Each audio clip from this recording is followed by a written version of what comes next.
제가 최근에 그 전라남도 구례 아십니까? 구례에 다녀온 적이 있어요. 금요 집회였거든요. 끝나니까 밤 11시쯤에 끝났어요. 그래서 저를 초청한 장로님과 함께 이제 모텔로 갔어요. 왜냐하면 다음날 또 일정이 있으니까 자고 가야 되니까 갔는데 모텔의 방이 다 찬 거예요.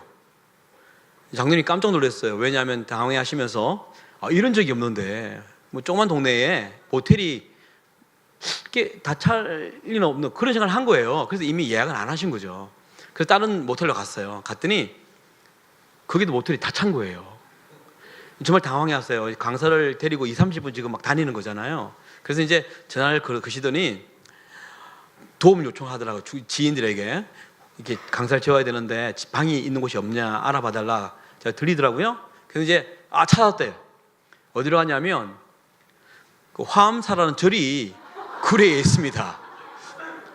전국 3대 절 중에 하나랍니다. 뭐 해인사, 화엄 이렇게 갔더니 그 정문 앞에 갔는데요. 진짜 큰 기둥으로 정문이 되어 있더라고요. 절에가 잔 게 아니라 그 절 옆에 호텔이 있더라고요. 호텔이 좀 비싸잖아요. 그래서 거기 방이 있어서 그걸 갔는데 그날 또 우리는 예배하면 미치도록 예배하거든요. 땀에 막 젖어가지고 이게 난방을 벗고 갔는데 들어가면서 공교롭게도 그날 제가 안에 티셔츠를 회색을 입고 있었어요. 그래서 벗고 회색을 입고 들어가니까 프론트에 계신 분이 막 일을 하다가 저를 보더니 갑자기 합장을 하시더라고요. 이렇게 합장 인사를 화엄사 옆에니까 스님들이 많이 오시나 봐요. 이 합장 인사하니까 나도 갑자기 합장을 하니까 나도 놀래가지고요. 나도 합장을 했어요. 이렇게. 근데 합장하면서 저는 이제 인사를 마라나타 이렇게 하긴 했습니다. 제가 왜 이야기를 하냐면 제 외모가 목사라는 외모와 좀 다르죠, 그렇죠? 목사보다는 마하바냐 바라 이렇게 반야신경을 이어야 할 얼굴이잖아요. 앞뒤가 잘 안 맞아요. 그런데 제가 왜 이야기를 하냐면 교회 안에도 앞뒤가 맞지 않는 일이 너무 많은 거예요. 그 누군지 아세요? 여러분요. 죄짐 맡은 우리 구조가 우리 죄짐을 다 지겠다고 그렇게 고백하고 있잖아요. 근데 이게 뭐랄까 죄의 무거움이 벗어나는 일들인데 그런 고백인데 얼굴은요 진짜 여러분 막 세상의 모든 짐을 다 지고 있는 듯한 얼굴? 제가 왜 이야기하냐면 혹시라도 오늘 새로 오신 분이 계시잖아요. 제가 교회를 많이 다녔는데 가면 포스터에 제 얼굴이 없으면요 제가 누군지 몰라요. 그러면 인사 안 하세요. 아는 척도 안 하세요. 저는 강사기 때문에 어떻게든 뭐 말씀을 전하고 가잖아요. 그런데 제가 생각했어요. 처음 교회 발길을 옮긴 분들은 얼마나 불편할까. 알아주지도 않지, 인사도 안 하지. 사실 우리 만나서 인사하는 사람들은 교인들도 안 그래요. 아는 사람, 뭐 구역이나 순, 뭐 이런 아는 사람만 만났을 때 인사하고. 예배도 얼마나 무거운지 아세요? 얼굴이? 그렇죠? 그러면 처음 온 분들이 신학적 용어도 모르고 다 모르는데 얼마나 힘드시겠다. 진짜 교육이 힘들겠구나. 그 생각이 들었어요. 아니 이 사람들은 노래와 얼굴이 왜 이렇게 다를까? 다들 나와 얼굴이 똑같으네. 고민, 걱정, 근염려 가득 찬 얼굴이네. 내가 굳이 여기 올 필요가 있을까? 그렇지 않겠어요? 여러분들이 예수 그리스도로 말미암아 고백했다면 그 얼굴들이에요. 막 소망이 가득 차서 막 얼굴이 살아나야 되지 않겠어요? 그러면 여기 오신 분들이 말씀 때문에 은혜 받아서 온 게 아니라요. 여러분 얼굴 때문에 이 사람들은 왜 이리 즐거워할까? 호기심이 안 생기겠어요? 그리고 세상 나를 존귀하게 막 먼지처럼 여기는데 소모품처럼 여기는데 이 교회는 나를 존귀하게 여기네? 그러면 안 하겠어요? 이 말과 하고 싶었어요. 한국 교회가 말씀으로 돌아가야 됩니다. 그러나 그 전에 돌아갈 것은 우리 얼굴들입니다. 정말 내공이 대단하시네요. 이런 말 하는데도 불구하고 화난 얼굴로 아멘 하시는 거 보니까 여기 새로 오신 분 계신데 이게 곤지암 만나교회는 진짜 기쁨의 면치구나. 그래서 다시 오게 많은 이 밝은 이 영이 흐르는 곳, 그것이 다시 오게 만드는 전도 힘 아니겠습니까? 그렇죠? 그래서 좀 웃으세요. 한국 사람들은요, 근육이 그렇게 생겼대요. 그냥 아무 생각이 가만히 있으면 화나는 얼굴이에요. 예, 유교라는 옛날 전통이 이렇게 가부장적인 거, 무거운, 그렇죠? 또 교회에서도 거룩함, 하나님의 경외함을 그렇게 여기고 있는 거예요. 유교적인 방식 아니에요. 하나님의 경외하고 거룩하게 여기는 것은요, 그분의 말씀을 심각하게 받아들여서 살면서 내 유익이 없다 하더라도 희생을 감수하고 행동하는 것, 그것이 삶이 따라하는 것이 거룩이지, 그냥 여기 와서 아닌 척 앉아있는 그것이 거룩이 아니거든요. 그렇죠? 그래서 우리 곤지암 만나교회는 좀 여러분 얼굴이 지금도 무섭습니다. 웃으시니까 얼마나 좋으세요. 그렇죠? 그래서 웃는 참소망인 예수가 드러나는 얼굴로 가지기 바랍니다. 아멘, 아멘, 아멘. 예, 저는요 이렇게 말씀드렸다시피 스님이 아니고요 목사거든요. 머리를 왜 깎았냐면 탈모예요. 그러니까 생각하셔도 돼요. 그래서 이렇게 깎았고요. 저는 딸이 셋 있고요. 늘 하는 것처럼 말하는 것처럼 저는 아내는 하나 있습니다. 보세요. 웃지 않기로 작자가 오신 분들이잖아요. 예. 저 오늘 짧은 시간에 간증을 해야 되는데요. 목사님이 잠시 이제 언급하셨지만 제가 딸이 셋 있는데 그 중에 둘째가 3년 전에 8살이었거든요. 8살이었는데 걔가 심각한 병에, 죽을 병에 걸렸어요. 제가 아침에 1부 예배, 9시 예배 때 오신 분 한번 손 들어봐 주세요. 한 분, 두 분, 예, 몇 분 계시나요? 그분들을 위해서 내용을 바꾸겠습니다. 그죠? 지금 영적 예의라고 저는 생각합니다. 그래서 기본적인 사실은 말하고요, 안에 내용은 좀 바꾸겠습니다. 제가 경주에서 집회를 하고 있었는데 아내가 이제 애가 큰일 났다고 저한테 진짜 심각하게 이야기하더라고요. 당장 올라오지 않으면 평생 후회할 일이 있을 거라고 해서 제가 올라갔어요. 다 이제 집회를 이제 캔슬하고요. 힘들게 이렇게 부탁을 해서 어디 갔냐면 이제 서울에 있는 집에 간 게 아니라 고대병원 아시죠? 고려대학병원 안암동에 있는 구로 말고 거기에 가족들이 다 있다고 그러더라고요. 그래서 제가 갔더니 5층이 소아병동입니다. 그게 있대요. 그래서 제가 뭐 엘리베이터를 탈 여유도 없었어요. 막 뛰어 올라와서 들어갔더니 처치실이라고 있어요. 응급처치실. 거기에 있다고 해서 들어갔더니 한 10여 명의 이제 교수님, 의사, 간호사들이 삥둘러 써 있더라고요. 그래서 제가 이제 비지고 들어가면서 제가 이제 얘 아빠라면서 들어갔죠. 들어갔더니 우리 딸이 팬티 하나 입고 벌거벗겨진 채 누워 있더라고요. 이미 이제 링거가 많이 꽂혀 있어요. 그런데 뭐라 그러냐면 제가 도착하기 전에 한 8분간의 긴 보통 긴 발작이 한 4분 정도 긴 발작이래요, 의학적으로. 근데 저희 딸은 2배를 했어요. 8분의 긴 발작을 하고 죽어버렸다고. 그 이야기를 딱 하는데 아주 냉정하게 말해요, 의사 선생님들은. 그 말 딱 듣는데 죽었다니, 제 딸이. 며칠까지 통화를 했는데 근데 누워있는 걔가 죽은 채 누워있는 거예요. 앞이 캄캄하고 다리가 후들거려가지고 털썩 주저앉았어요. 그래서 제가 넘어지지 않으려고요 침대 난간을 잡았거든요. 근데 이제 음성이 들리더라고요. 교수님들이 하는 음성이 제 귀에 들렸어요. 교수님들이 뭐라 그러냐면 이게 무슨 병이지? 이게 뭐야? 이게 뭐지? 서로 이야기하는 걸 제가 들었어요.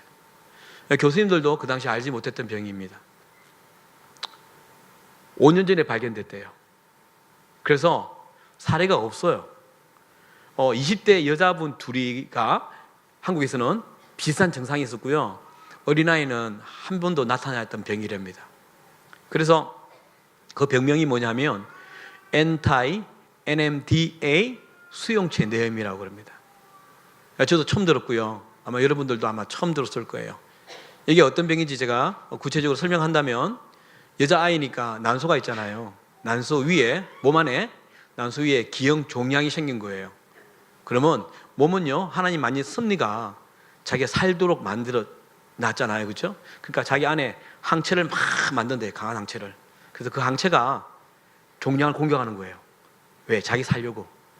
그런데 우리 딸에게도 항체가 만들어졌는데 이 항체가 기형 종양을 공격한 게 아니라요, 자기 몸을 공격한 거예요. 그 자가 면역 질환, 일종의 그런 병 중에 하나랍니다. 그래서 자기를 막 공격하면서 혈액을 타고 어디로 왔냐면 이제 뇌로 간 거죠. 혈관을 타고 내려가서 뇌를 공격해서 죽여버린 겁니다. 그래서 8분간의 긴 발작을 하고 죽음 안에 들어간 것이 저희 딸의 상태였습니다. 그 중환자실에 들어갔습니다. 죽었는데 왜 중환자실에 들어가냐 하는 분이 계시겠지만 숨은 쉬고 있었어요. 그래서 산소 마스크를 끼우든지 이렇게 어떻게 최대한 뭔가를 해보자. 그래서 죽을 때까지 기다리는 그런 상황이 되어버렸죠. 들어갔을 때 저희 교수님이 아주 유명한 분이세요. 변 교수님인데 그분이 저희를 부르더니 지금 기회 생생합니다. 그 중환자실 앞에서 저희들이 그러더라고요. 아버지, 어머님, 제가 두 가지를 말씀드리겠는데 첫 번째는 현대의학 기술로는 살릴 수 없습니다. 그 사형 선고를 딱 하더라고요. 아예 소망도 못 갖게. 두 번째는 뭐라 그러냐면 종착역이 없는 긴 마라톤이 될 거라 그랬어요. 뭐 내일도 모레도 죽을 수 있고 아무도 모른다는 거죠. 그렇게 들어갔고요. 제가 들어가서 눈에 보이는 증상이 또 공교롭게 두 가지가 있었어요. 첫 번째 눈에 보이는 증상은 뭐냐면 애를 통해서 발작입니다. 뇌를 죽였던 항체가 온몸에 계속 만들어지고 있어요. 참 기적적으로 어떤 일이 일어났냐면 발견을 한 거예요. 교수님도 발견 못했고요. 일반 의사도 발견을 못했는데 주치 중에 따라다니는 사람 있잖아요. 배우는 레지던트 같은 분이 그분이 발견한 거예요. 그것도 MRI도 아니고 CT도 아니고요. 그 엑스레이에서 발견한 거예요. 그래서 이거 잘라내야 되는데 그 기형 종양을 아니면 계속 만들어지니까 잘라내야 되는데 이것도 그 세 군데를 거쳐야 되는 거예요. 마취과, 내과, 산부인과. 그러면 이게 시간이 많이 걸린대요. 근데 은혜로 일사천리로 살리자고 돼서 기형종을 잘라내는데 너무 어려서 난소도 잘라내지 않으면 재발할 수 있다. 그래서 난소를 다 잘라냈어요. 그때 난소가 뭐 없으면 애를 못 낳는다. 그게 뭐 중요하겠어요. 지금 생명이 중요한데. 그래서 걔는 지금 난소 하나가 없어요. 하여튼 그렇게 해서 들어간 거예요. 들어갈 때 이제 첫 번째 방사 아까 말씀드린 첫 번째 증상이 발작인데요. 안에 그 항체를 계속 움직이는 거예요. 뇌를 죽일 때 해서 끝나는 게 아니라 이 몸이 죽을 때까지 괴롭히는 거죠. 그러니까 내가 죽었음에 불구하고요 몸이 반응을 해요. 아침에 제가 9시에 제가 이 예를 들었는데 꼭 그런 거 있잖아요. 죽은 깨구리에 전기 충격을 탁 가하면 깨구리가 파다닥 움직이는 거 있잖아요. 이런 기분이에요. 그래서 걔가 이렇게 안에서 항체가 공격을 하면 반응을 하는데 어떻게 반응하냐면 이렇게 신음소리를 냅니다. 신경이 죽었음에도 불구하고. 그러면서 점점 항체가 공격을 하게 되면 더 하게 되면 하고 올라와요. 올라다가 정점에 이르거든요. 정점에 이르면 와 그러면서 온몸을 막 우리가 몸이 너무 아프면 막 견딜 수 없잖아요. 돕니다 막 침대를. 근데 문제가 뭐냐면 이 침대를 돌 때요 와 할 때 이 몸에 수많은 바늘이 꽂혀 있잖아요. 인거 바늘이요. 그게 가격이 비싸요. 약이요. 하루에 맞는 약이 200에서 250만 원짜리를 맞습니다. 매일. 그러면 얘가 한번 와 하고 뽑아버리면 우리 월급들이 하루 한 달 월급이 날아가는 거예요. 안 써본 약들, 희귀 약들을 썼거든요. 그러면 어떻게 되겠어요? 안 되잖아요. 그래서 얘가 할 때 저희들이 기다렸다가 할 때 덮습니다. 제가 상체를 덮어요. 덮어서 가슴으로 덮고 팔로 이렇게 그의 팔을 확 눌립니다. 그 안에는 하체 있잖아요. 하체를 잡고 누릅니다. 그 싸우는 거죠. 걔는 와 계속 움직이려고 그러고 우리는 못 움직이게 막 잡고 그걸 몇 시간 아니면 짧게는 한 2시간 합니다. 좀 지금도 뭐 지금 이야기할 때 막 거기 아른거리는데 길게는요 5시간 한 적이 있어요. 밤에 했다가 동틀 때까지 제가 한 적이 있어요. 정말 지옥이더라고요. 첫 번째가 발작이고요. 둘째 증상이 뭐냐면 제가 최근에 창원에 3일간 부흥회를 인도한 적이 있어요. 제가 뭐 부흥회도 인도를 하거든요. 창원에 갔는데 여러분 새벽 집회, 저녁 집회만 해요. 3일간. 낮에는 일하러 가시니까. 그래서 이제 오후에 쉬고 있었어요. 새벽 집회하고 쉬고 있는데 장로님과 목사님이 저를 찾아온 거예요. 호텔로. 심히 뭐 하겠습니까? 좋은 데 가자. 그래서 어디로 가냐면요. 주기철 목사님 아세요? 순교관에 그게 창원에 있어요. 그분이 마산 문창교회라고요. 그래서 심호한 적이 계시거든요. 주기철 목사님은 여러분 아시죠? 어떻게 돌아가셨는지. 신사참배 반대하다가 그 고문으로 돌아가셨어요. 그 순교관을 갔더니 큰 고문실이 있더라고요. 고문실에 고문의 종류가 적혀 있어요. 근데 그 고문의 1번, 2번 강도 제일 센 게 뭐냐면 그 적혀 있더라고요. 잠 안 재우는 고문.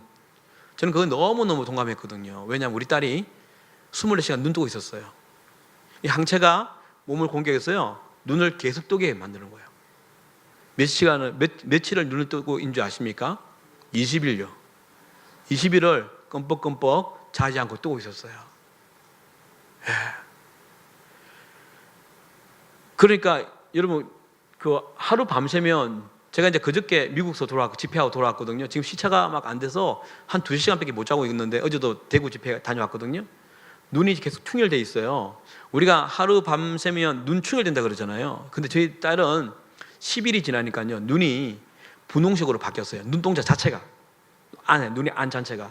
그리고 10일이 지나니까 이제 진분홍색으로 바뀌더라고요. 그렇게 바뀌었고요. 제가 제일 마음에 안 좋았던, 걔를 보면 막 눈물이 계속 흘러났던 이유는 뭐냐면, 눈은 누구보다 많이 뜨고 있잖아요. 24시간을 뜨고 있는데 내가 죽었으니까 시신경이 죽어버린 거예요. 연결되어 있잖아요. 그러니까 봉사가 된 거예요. 누구보다 가장 많이 눈을 뜨고 있는데 아무것도 보지 못하는 맹인이 되어버린 거. 내가 앞에 있어도 아무런 인식을 못하는, 그렇게 되어버렸어요. 두 가지 증상이 난 거죠. 오늘 제가 여러분에게 그 당시 그 CTS TV라는 곳이었어요. 제가 또 사역자고, 사역자의 딸이 죽음만 했다는 이야기를 듣고 다큐멘터리를 만들어줬어요. 그래서 그때 중환자실에 개방을 안 하는데 정말 특별하게 고대병원에서 진짜 어렵게 열어주셔가지고 중환자실에 있을 때 영상을 찍었거든요. 제가 보여드리겠는데, 눈을 뜨고 있지만 아무것도 보지 못하는 제 딸 모습이 있습니다. 부탁드릴게요. 적절히 묻혀서 하루에 2번 있는 중환자실 면회 시간. 낯선 이곳에 사랑하는 둘째 딸 온유가 있습니다. 벌써 보름째 온유는 이곳에서 투병 중입니다. 괜찮아, 언니, 괜찮아. 온유는 며칠째 한숨도 잠을 자지 않았습니다. 그냐, 우리 뿡뿡 하자. 머리를 위주로 해줘요, 머리를. 열도 높고 맥박도 불안정하며 호흡도 좋지 못합니다. 온유야, 풀어도 할 수 있으면 해봐. 엄마의 말에도 온유는 대답이 없습니다. 가스가 너무 많이 차서 안 나오고 있거든요. 근데 지금 배가 너무 빵빵해지고 방구도 잘 아예 안 끼고 막 이러니까. 어서 벗기자고. 조금만 이기자 우리. 온유 할 수 있어. 여태까지 잘했잖아, 온유. 그지? 며칠 전 수술로 온유는 난소에 있는 종양을 떼어내었습니다. 하지만 수술 후 가스가 배출되지 않아 엄마 아빠의 애를 태우고 있습니다. 이럴 때에는 주님께 매달리는 것 외에 다른 방법이 없습니다. 하나님, 도와주십시오. 도와주십시오. 하나님, 도와주십시오. 주여. 전능하신 하나님께 간구할 뿐입니다. 조금이라도 진정이 있었으면, 조금이라도 나았으면, 이제 맨 처음에는 낫겠다라는 소망을 가지고 기쁨으로 있었는데, 시간이 지나면 지날수록 내 믿음을 보게 하시는 것 같아요. 우리 온유가 천천히 가도 좋으니까 나았으면 좋겠다는 생각밖에 없어요, 솔직히. 지난 보름 동안 온유에게는 여러 차례 위험한 순간이 찾아왔습니다. 그때마다 병명조차 모르는 병과 싸워야 했습니다. 네, 꺼주시면 되겠습니다. 보시면 알겠지만 어느 한 날 그냥 찾아왔습니다. 참 이뻤는데 내성마비애처럼 그냥 몸이 뒤틀려 버렸고요. 보시기 알겠지만, 그리고 눈은 분홍색 눈을 가진, 아무것도 보지 못하는 온몸에 주렁주렁 링거 바늘이 꽂혀 있고 살이 빠지기 시작했어요. 왜냐하면 내가 죽었기 때문에 자기가 직접 밥을 못 먹어요. 그럼 이렇게 호수를 끼워 넣는데 얘가 와 하면 이렇게 뽑아버리거든요. 그러면 뭐 조금 이렇게 콜록콜록해도 5시간, 6시간 어렵게 먹었던 것이 다 튀어나오고 하니까 영양분이 공급이 못 되니까요. 피부가 손등부터 까맣게 변해요. 그리고 이렇게 가뭄에 논바닥처럼 쪽쪽 갈라지기 시작했고요. 그래서 로션을 진짜 많이 발랐었어요. 그리고 살이 빨리 빠지더라고요. 아까 보시면 알겠지만 다리가 이 허벅지부터 쭉 빠지기 시작해요. 뭐 그런 상태, 괴물 같은 애로 바뀌었습니다. 중환자실에 들어갔는데 중환자실은 원래 여러분 그 면회밖에 안 되는 거 아시죠? 오전에 한번, 오후에 한번 15분씩 주세요. 그래서 면회만 하는 것이 이제 중환자실인데 저희 가족에게요 그 규를 깼어요.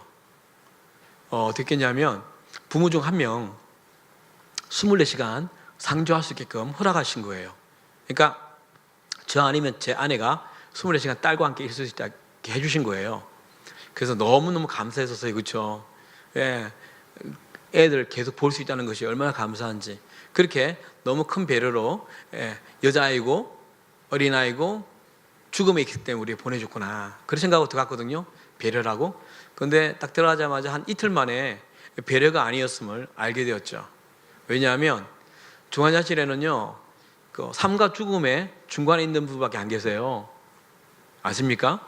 그냥 죽음을 여기 있어요. 죽음이 진짜 그냥 산소기 딱 떼버리면 죽고 들어가는 약을 그냥 막아버리면 죽는 분들이 계세요.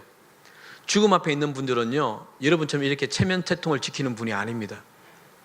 어떻게 해요? 본능적으로 말하고 표현하십니다. 내가 그래서 거기서 전쟁터라고 말한 이유가 딸과의 싸움 이렇게 발작도 있었지만 그분들이 소리 지르는 거, 그분들이 간호사를 부를 때는요 일반 그 병실처럼 간호사님 와주세요 이렇게 말하지 않고요 자기들이 살아야 될 거 아니에요. 자기들이 말해야 되는 거예요. 오라고, 아프다고. 그러면 야 이 간호사 그러면서 욕을 막 진짜 욕을 많이 하세요. 예. 왜? 저는 그 마음 이해해요. 이렇게라도 해야 나한테 오지. 딴 데 갈 거 나한테 빨리 와서 내가 너무 아프니까 뭘 패! 그렇게 욕을 하고요. 그런 곳이 중환자실이었어요. 보세요. 우리 딸은 한번 발작하면 2시간이에요. 길게는 5시간 하는데 어느 간호사가 제가 무슨 VIP라고 옆에서 2시간을 싸울 수 있는 간호사가 어디 있겠어요. 그렇죠? 아 이랬구나. 그리고 또 저희 딸은 24시간 눈 뜨고 있잖아요. 제가 그때 크게 깨달은 게 뭐냐면 제가 성경을 참 너무 모르고 있었구나. 우리 딸은요 체온이 40도였어요 늘. 근데 체온이 이게 안에서 항체가 막 자기 영역을 확장할 때요 정상이 뭐냐면 열이 올라간다네요. 그래서 죽일 뿐인데요. 그러니까 열을 최대한 안 올리게 만드는 것이 우리 부모의 할 일이었거든요. 약도 안 뒀죠. 주사 안 뒀죠. 그래서 어떻게 열을 계속 체온을 유지했냐면 차가운 물 있죠. 옆에 개수대가 있거든요. 거기다가 차가운 물을 틀어서 1월 달이에요. 그 추운 날에 틀어서 짜서 이렇게. 제가요 하나님을 참 몰랐다는 것이 그때부터 드러나기 시작했어요. 뭐냐면 시편 121편에 가면요 여러분 잘 아는 말씀이 있어요. 눈을 들어 산을 보아라. 나의 도움이 어디서 올고 나의 도움은 천지를 지신 여호와께로다. 시작되는 120편의 말씀 밑에 가면요 이런 말씀이 있어요. 이스라엘의 하나님이 이스라엘 지키는 하나님이 여호와가 졸지도 주무시지도 않는다는 말이 있어요. 저는 그때 그 말을 어떻게 난 여겼냐 받아들였냐면 평소에요 그렇지 하나님은 신이기 때문에 잠의 개념이 없는 거야. 그렇게 생각했었어요. 근데 제가 그때 깨달은 게 뭔지 아십니까? 우리 딸이 그 체온 40도로 왔다 갔다 할 때요 내가 깜빡 졸면 어떻게 되는 줄 아세요? 그냥 죽는 거예요. 하나님이 졸지도 주무시지 않는 말이 이 말이구나. 하나님이 깜빡 졸면 그냥 죽어야 할 인생이 나였구나. 그래서 그걸 내가 모르고 사는 거예요. 그 하나님의 크신 사랑이 이랬구나. 그걸 위해서 이제 하나님 좀 배워가기 시작했어요. 하여튼 그랬고요. 들어가면 그러니까 이 일들을 간호사가 할 수가 없는 거예요. 그렇죠? 그래서 병원에서 이 일은 부모밖에 할 수 없다는 사실을 알고 있었구나. 저는 여러분 중에 몸이 힘든 사람이나 어려운 자녀나 중환병에 걸린 어떤 분들이 계실 거예요. 분명히 교회 가면 있더라고요. 제가 최근에 대구에 갔는데요. 집회 마치고 이제 목사님과 당뇨하고 다가를 하는데 어느 근사리 한 분이 들어왔어요. 똑똑똑하고 들어왔더니 누굴 데려왔는데요. 휠체어도 아닌 거 긴 휠체어 있어요. 침대 같은 좀 긴 휠체어가 있어요. 거기 애를 한 명 데려왔어요. 중학생 같아요. 그런데요, 20몇 살이래요. 데려왔는데 그분이 막 눈물을 얼마나 흘렸는지 막 퉁퉁 부어서 왔더라고요. 집회하면서 우신 거예요. 그러면 하는 말이 오늘 참 해결을 많이 했대요. 왜냐하면 처음에 이 태어날 때부터 내성마비 있잖아요. 그런 딸이었는데 처음에는 그랬대요. 하나님 우리에게 맡기신 천사구나. 근데 20년이 지나니까 자기 인생을 다 갉아먹은 그런 나에게 그런 피해를 준 자식이란 것을 원수덩어리가 돼버린 거예요. 근데 그날 집회하면서요, 회개한 게 뭐냐면 하나님이 나를 믿고 맡겼는데 딴 데 갔으면 분명히 죽었을 애인데 나를 신뢰하고 너라면 키울 수 있을 거야 하고 맡겼는데 어느새 내가 내 인생을 가져가 버린 원수까지 덩어리로 내가 생각했던 자신을 깨닫고 막 그렇게 우셨더라고요. 그래서 하나님이 우리를 신뢰해서 맡긴 거 다시 회복했다고.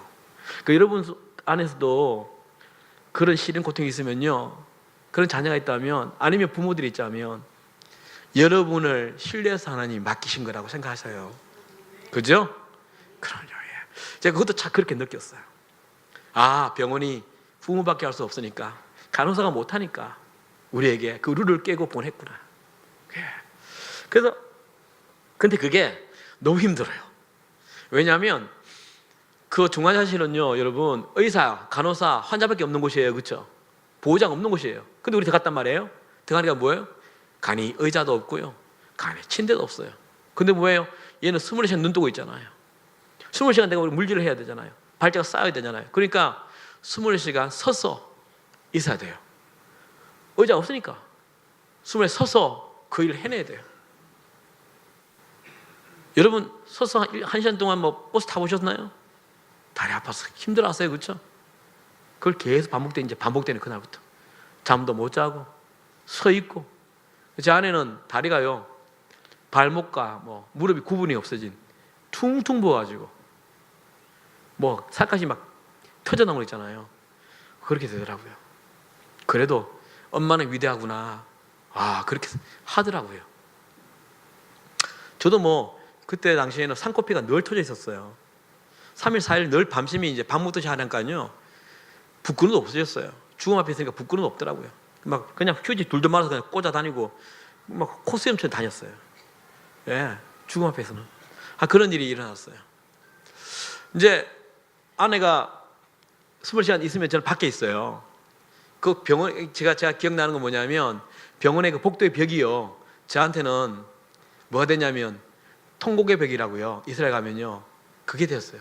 그걸 치면서 기도를 했거든요. 12시, 밤 12시가 지나면 가족들이 다 떠나요. 집으로 가요. 그러니까 저와 한두 사람은 완전 죽어만 있는 가족들은 남아있거든요. 잠을 못 자요. 잠을 자려면 콘크리트 바닥에 신문을 깔아야 돼요. 신문지를 깔아서 자든지 의자에 이렇게 좌야 되는데 잠이 오겠습니까? 지금 아내와 내 딸이 사투를 벌이고 있는데 아비인 제가 잠이 오겠습니까, 여러분? 그래서 밤새 기도하는 거예요. 새벽 5시가 되면요, 제가 이제 들어가야 되거든요. 들어가면 이제 부자를 눌러요. 기도를 그렇게 했어요. 하나님, 나 들어가서 또 20시간 있어야 되는데 우리 딸에게 기쁨이 되게 해달라고, 막 기쁘게 길 섬기게 해달라고, 막 감사하게 해달라고. 그렇게 제가 들어가요. 그러면 들어가면 저기에 커튼이 있어. 중환자실 여러분, 각 방이 없는 거 아시죠? 그냥 커튼을 딱딱딱 치면요, 그게 방이에요.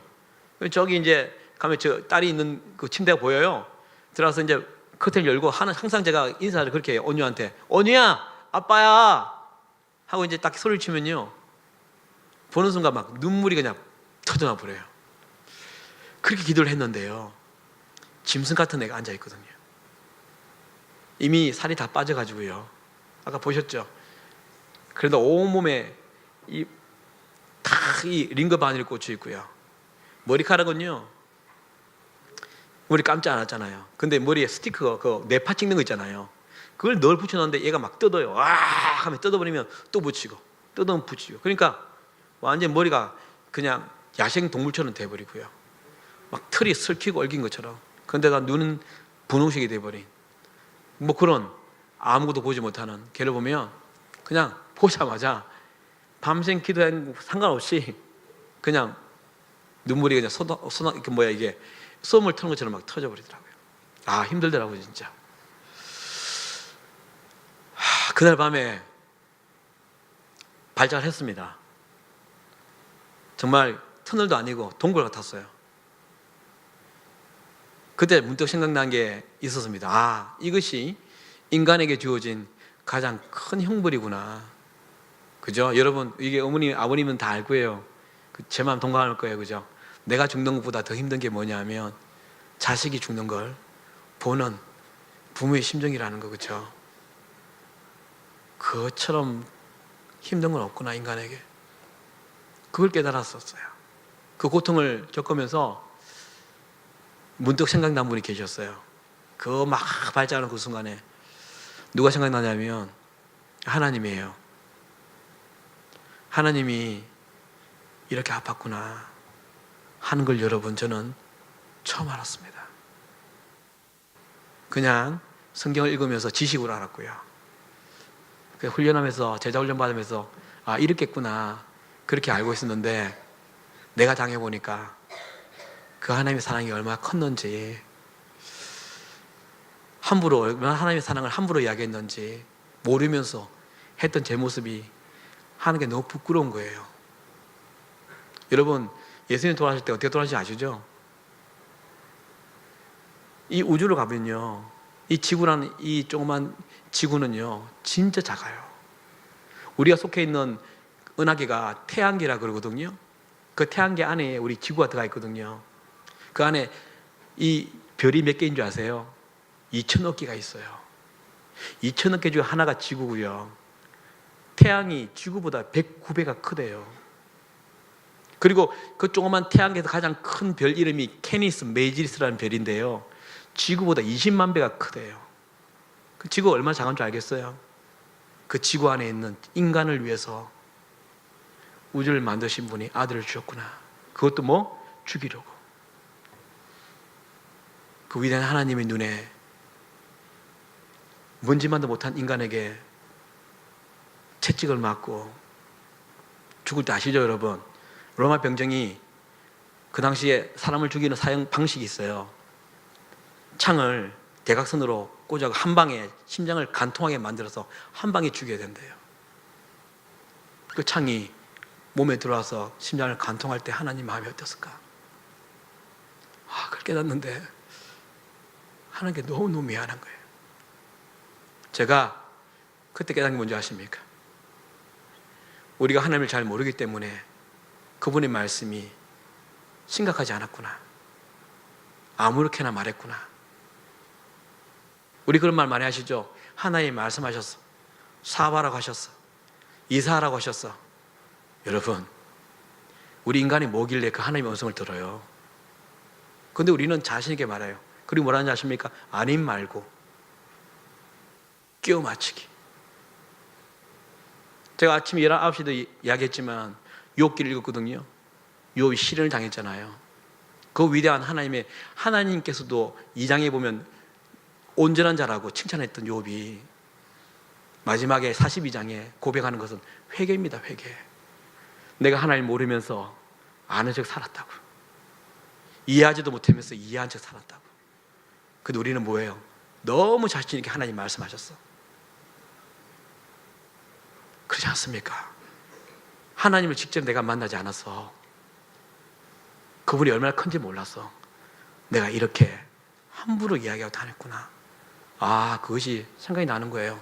여러분, 여기 계신 여러분들은 하나님의 그 크신 사랑, 지독하신 사랑을 통해서 여러분들이 이 자리에 있는 겁니다.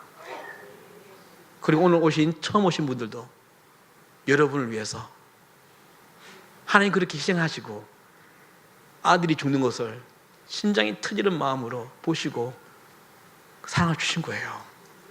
그래서 너무 잘 오신 거예요. 하여튼 제가 그렇게 막 깨닫기 시작했어요.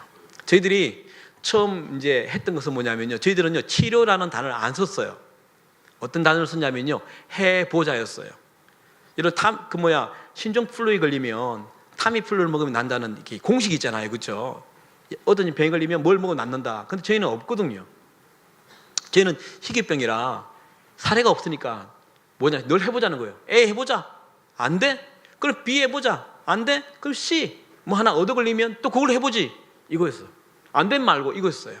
첫 번째 보자가 뭐냐면 혈장 분리술이었어요. 그거 할 때는 어떻게 하냐면요, 제 딸이 누워있거든요. 걔 누워있으면 제 키보다 큰 기계를요 밀고 들어와요. 스페셜리스트 4명 있어요.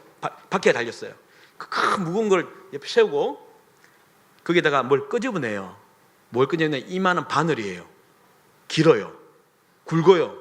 그거 어디 사용하냐면요, 누워있는 저희 딸 쇄골 있죠, 이게 여기다 찔러 넣어요. 마취 안 합니다. 왜냐하면 이 희귀병이 계속 부작용이 일어나니까 최대한 자연스럽게 하자. 그랬더니 뭐냐면 이분들은 내가 죽었으니까 아픔을 모를 거야, 신경이 죽었으니까 아픔을 모를 거야 하고 밀어넣는데 아니었잖아요. 왜냐하면 얘가 죽어있음에도 불구하고 몸이 너무 아프니까 반응을 했잖아요. 발작을 했잖아요. 이걸 모르고 있었던 거예요. 그래서 그냥 밀어넣는데 너무 굵고 깊은 게 쭉 들어가니까요, 얘가 갑자기 으악 하더니 탁 쳐버렸어요. 쳐니까 들어가다가 엉뚱한데 쑥 꽂아버린 거죠. 이렇게. 그걸 뺐어요. 뺐더니 분수처럼 피가 터져 나왔어요. 굵고 깊으니까 지혈이 안 돼요. 그래서 이틀간 계속 지혈만 했어요. 그래도 해야 안 되겠습니까? 3일째 또 했어요. 근데 어떻게 했냐면요, 이 사실을 알고 3일째는요 애를요 천으로 다 묶어버렸어요. 사지를 정신병자처럼 묶어서 제가 잡고 아내가 잡고 간호사 둘이 발 잡고 밀어넣는데 얼마나 아픈지 얘가 내가 죽었음에도 와 하는 게요, 못 듣겠더라고요. 부모인 저는. 그래서 제가 엉엉 울었어요. 얘가 얼마나 아프면 내가 죽으면 내가 이래 울까. 그런데 그 의사가 나보고 하는 말이 당신 뭐 하는 거냐고. 아버지 뭐 하는 거야 지금. 방해된다고 저 쫓겨났어요. 그렇게 힘든 일을 하는 건데 어떻게 하냐면요, 바늘이 심장 근처까지 가면 이제 스탑하고요, 이 버튼을 눌러요. 누르면요, 이 심장 근처에 피 있잖아요. 이걸 다 빨아당겨요. 빨아서 그 기계 안에 세숫대 같은 용기가 있어요. 그 안에 넣어요, 피를. 그러면 죽지 않은 만큼 피가 고이잖아요.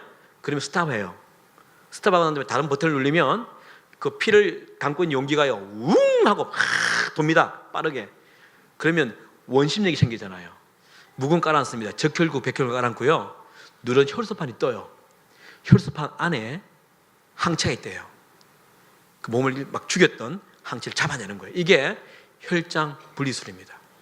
근데 이걸요 아주 건장한 장정이 하더라도요 7번까지 할 수 있대요. 8번째 죽는데요. 그만큼 힘든 시술이에요. 그 저희 딸은 어리니까 3번, 4번을 끝나겠지 그랬는데 7번 다 했어요. 왜냐하면 전혀 진전이 없는 거예요. 그래서 그때 끝났을 때는요 애가 시체가 되었어요.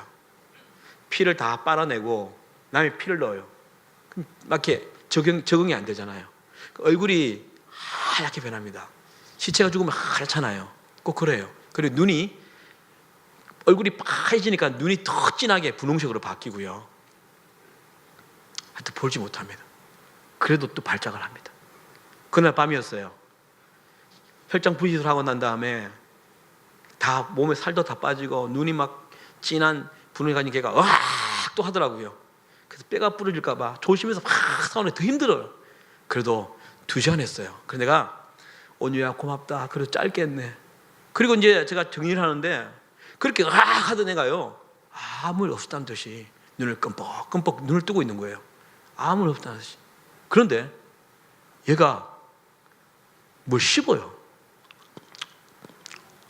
씹고 있더라고요. 제가 이성적으로 받아들이지 못하잖아요. 뭘 씹지 얘가? 누가 뭘 준 것도 아닐 텐데. 그래서 제가 뭘 씹는 거 보려고요. 입을 강제로 열었어요. 이랬더니 뭘 씹냐니까요. 뺨 안쪽에 부드러운 살갗 있죠, 이게. 여기를 어금니로 뜯은 거예요. 벽면을 뜯어서 그걸 씹고 있는데 어떤 거냐면 여러분, 스테이크 아시죠? 거기다가 칼질 막 해놓은 쭉 늘어진 살 있잖아요. 안쪽 그게 그런 거예요. 깊게 씹었는지 안에 혈관이 보일 정도였어요. 내가 그거 보고 깜짝 놀래가지고요. 하는 사이에 얘가 또 하고 닫아버렸어요. 닫았는데 가만히 있는데요. 갑자기 얘가 불러와요. 이렇게 불러더니 터져서 피가 안에 안쪽에 혈관을 씹은 거예요. 내가 너무 놀래가지고 간호사를 불렀어요. 간호사 부르니까 뛰쳐오더니 깜짝 놀라서 빨라요. 중환자실 간호사들은 석션 그래요. 옆에 있는 간호사가 그 호수 있잖아요. 그걸 막 끄집어내 입에 넣으니까 피가 막 빨려 나와요. 그래서 유리잔에 막 고이더라고요. 그러면서 옆에 있는 간호사에게 뭘 하냐면 마우스피스 그래요. 그러니까 이런 이것보다 좀 굵은 그걸 마우스피스로 넣으니까 고정이 돼버리잖아요. 못 씻게 하려고 그 플라스틱을 넣었어요. 이렇게 한 거예요. 거기다가 이제 밴드를 막 발랐어요. 또 옆에서 야 간호사 하니까 또 나가더라고요. 응급처침하고 간 거예요. 저는 그걸 보면서 막 부르르 떨었어요. 왜냐하면 내 딸이 지금 무슨 상황이지? 그런데 내가 생각에 내가 정신 차려야겠다. 지금 먼저 얼굴에 피통성이 이 얼굴 피를 좀 닦아내야겠다. 그래서 이게 옆에 수건을 씻어가지고 그냥 얼굴 닦아내는데요. 아랫입술에 네모난 이 물체가 하나 있더라고요. 사각형. 이게 뭐지? 아까 없었잖아요. 그 제가 이게 뜯어봤어. 이렇게 봤어요. 이렇게. 그랬더니 이게 뭔지 아세요? 저희 딸아이의 앞니빨입니다. 이 플라스틱을 넣는 순간에 씹었나 봐요. 부딪혀가지고 앞니가 툭 부서져가지고 이게 걸린 거예요. 그걸 딱 보는 순간요. 저는 그냥 돌아버렸어요. 세상 말로. 그 전까지는 제가 참았어요. 내 배운 거 뭡니까? 내 영혼아 어찌하여 네가 낭망하느냐. 오히려 찬송하고 감사해야지 이렇게 배웠잖아요. 그래서 목사니까 감사해야지. 감사해야지. 역전의 하나님, 나오미의 하나님, 전능자 하나님 일하실 거야. 그랬는데 그 순간 이게 터져버린 거예요. 그러니까요, 최근의 일들이 생각이 나는 거예요. 여러분, 저는요 미국에서 13년을 살았어요. 유학 갔다가 영주권도 받고 미국에 사는 사람이었어요. 영주권을 제가 13년 만에 받았어요. 요번에 그저께 제가 미국 갔다 왔잖아요. 지금 더 힘들대요. 트럼프 때문에. 하여튼 그 당시에 힘들게 제가 13년 만에 받았거든요. 그래서 여행 허가서가 나와서 한국을 방문했어요. 2007년에. 근데 제가 한국을 방문하고 한국교회 초청을 받아서 몇 분 집회를 하다 보니까 내가 한국에서 할 일이 있는 거예요. 그 내가 미국 가면서 하나님 기도했어요. 하나님, 저 한국 갈게요. 한국 가서 하나님 숨길게요. 하고 왔어요. 마음이 변하기 전에 다 정리하고 영주권도 버렸어요. 제가 영주권 13년 만에 받고요. 7개월 만에 버렸어요. 왜 버렸냐면 제가 아는 기독교는요. 비상군을 만드는 게 아니에요. 우리 많은 사람들이 그러잖아요. 혹시 하나님이 일하면 어쩌지? 비상군을 만든 거예요. 그거 아니에요. 제가 배운 기독교는요. 죽으면 죽으리라 했던 에스더의 고백처럼 배수진을 치는 것이 우리 기독교라는 걸 배웠거든요. 그래서 저는 다 버리고 가야지. 여러분 왜 버리냐면요. 이 영주를 가지고 있으면요. 한국 오면 삶이 힘들 때마다 나 미국 가면 되지. 이 마음이 들 것 같더라고요. 그래서 내가 다 배수진을 친다 하고 다 버리고 왔어요. 모두 다 버리고 왔잖아요. 하나님 저를 사용할 줄 알았어요. 근데요. 오니까 하나님 생각은 제 생각은 다르더라고요. 4년 동안요. 사역이 하나도 없었어요.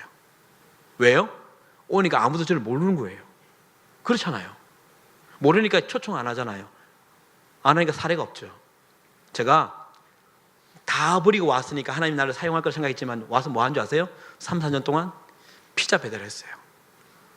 영어 과외했어요. 알바를 뛰니까 가족을 봉양할 수 있나요? 없더라고요. 이렇게 힘들 줄 몰랐어요. 그러면서 산 곳이요, 재건축에 들어가 있는 국민주택이라고요. 정말 조그만 방에 들어가니까 막 벽이 갈라져 있고요, 욕조가 막 분홍색인데 너무 오래돼가지고 흰색으로 바뀌어버린 그런 곳이에요. 다 깨져서 샤워를 할 수 없어요. 아십니까 여러분? 재건축이라는 것은 그냥 한번 확 밀어버리면 공고 며칠 전에 하고요, 거주자 상관없이 그냥 밀어버리는 곳이에요. 바꿔달라니까 주인이 언제 밀을지 모르는데 왜 바꾸죠? 당신 알아서 하라고. 사례비가 없으니까요, 피자 배달을 살 수가 없는 거예요. 그러니까 어떻게 돼요? 도시가서 끊겨버렸어요. 돈을 못 내니까 그냥 빨간 딱지로 딱 붙이고 그냥 끊어버리더라고요. 그래서 밥을 해 먹을 수가 없었어요. 그렇게 살았어요. 2008년부터. 그래서 여러분 일회용 버너 아시죠? 야외 가면 그거로 밥 해 먹었어요. 쌀이 떨어졌어요. 떡으로 연명해도 많고요. 너 우리 큰 딸에게는 꼭 밥 먹고 와라. 나가 뭐 방과후 가면 꼭 밥 먹고 많이 먹고 와라고. 21세기 사는 우리가 그리 살았어요. 겨울 되니까요, 저 동두천이거든. 그때 갔던 데가 추운 곳이잖아요. 겨울 되니까 온 방에 곰팡이가 막 피기 시작하더니 잠을 잘 수가 없어요, 균 때문에. 그래서 모든 방을 잠궈버리고요, 조그만 거실에 냉방이에요. 애들 키우고 그랬어요. 그때 우리 온유가 태어난 겁니다. 태어나자마자 깐난쟁이가 곰팡이 균 때문에요, 접년돼가지고 순간순간 돈 빌려가지고 구걸하듯이 빌려가지고 상계벽병원에 응급실에 날 갔던 것이 생각이 나는 거예요. 그 순간 제 손가락 위에 있는 그 딸아이의 치아를 보면서, 피투성이에 그 누워있는 걔를 보면서요, 그게 다 생각이 나는 거예요. 하나님, 이게 뭡니까? 이게 뭐예요? 내가 당신에게 다 주고 왔는데, 내가 당신에게 다 드리고 왔는데 이러려고 그랬습니까? 이것이 당신의 계획입니까? 그 마음이 터져버린 겁니다, 여러분. 내가 그 힘들 때도 내가 당신에게 불평한 적이 있습니까? 그런데 그때 태어나게 했던 이 애를 이리 죽이려고 했던 것이 당신의 계획이냐고. 그런 하나님은 난 믿지 않는다고. 제가 목사인데도 그랬어요.